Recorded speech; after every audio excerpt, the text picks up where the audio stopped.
Study by AAA finds that 96% of drivers admit to some aggressive behaviors behind the wheel, things like speeding, honking, or running red lights. And what's more is oftentimes they admit that when they're exposed to aggression, they return with aggression on their own. We're learning a little bit more about this study. We're joined by Molly Hart, who is a spokeswoman for AAA. Thanks so much for being here. Hi there. So, what stood out to you the most in this new study on aggressive driving by AAA? There's a couple of things that stand out. Not, what you said, 96% are admitting to aggressive driving in the past year. 11% are also admitting to violent driving, and that means bumping into a car or confronting that other driver.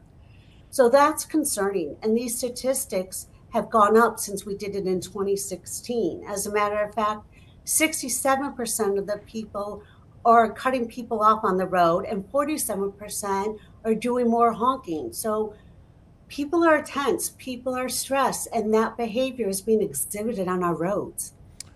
Is there anything in the study where you kind of understand why so many people are admitting to being aggressive behind the wheel? Is there anything that's leading to this in your findings?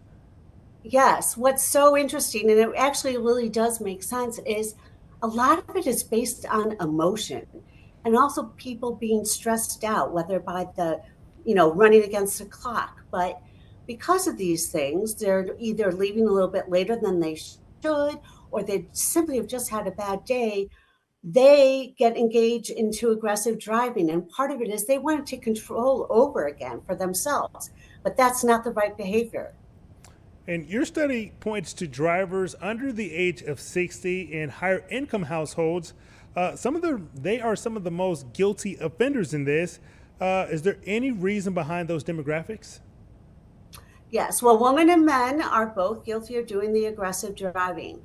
Those who are making a higher income, what we found is that they feel more entitled to the road, more entitled to have, to go faster, drive faster. Some of these people also have more luxury cars, and they feel like they want to be in control and that their car is so great that they deserve all the space on the roads. And this study also suggested there are some vehicles that are more likely to participate when it comes to aggressive driving. Could you share that information with our viewers? Sure. It is pickup trucks.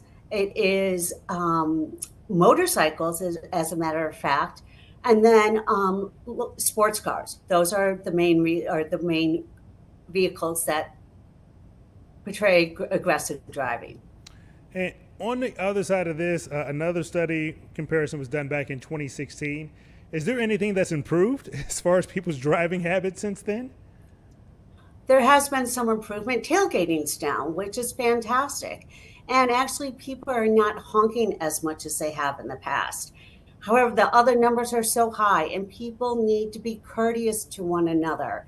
And one of the biggest things that set people off and make them do aggressive driving is merging.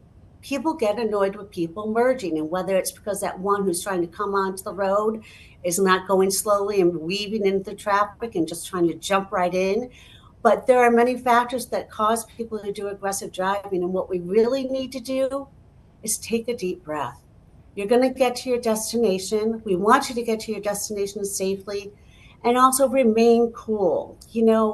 Give yourself a minute or two before reacting. Just try to stay in the mind of you're behind the wheel and you need to be safe for yourself and others. Just here in Chicago in the last week, we've had a couple of incidents of shootings on the expressway. This likely started in an aggressive driving situation. What would you say to somebody who is driving home and they encounter an aggressive driver? What should they do in those next couple of moments?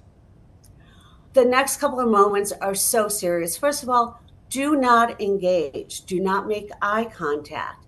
You want to keep driving, focus on the road ahead of you. If you get into a situation where you feel you're in danger, you want to call 911. You also want to pull off that road and drive to a public area. And also, don't go home. Don't immediately drive home. You don't know if that person's going to be following you. Also, we're heading into the thick of the holiday season, not that far away, where we know a lot more people are going to be on the road. Some people are stressed, getting a little bit late to their destinations.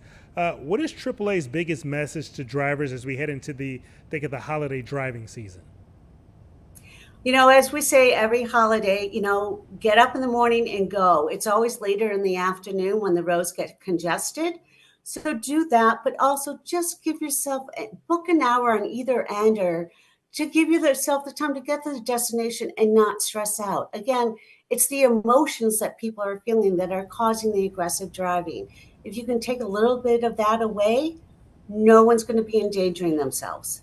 And Molly, last one for you here. Here locally in Chicago, are there certain neighborhoods or expressways where you guys have found drivers to be more aggressive? Sure, it's mostly the urban areas. It's not as much in the suburban areas, but it does happen. But if you look at a beach-like community, whether down in Florida, you don't see as much aggressive driving. But here in Chicago, there's a lot going on.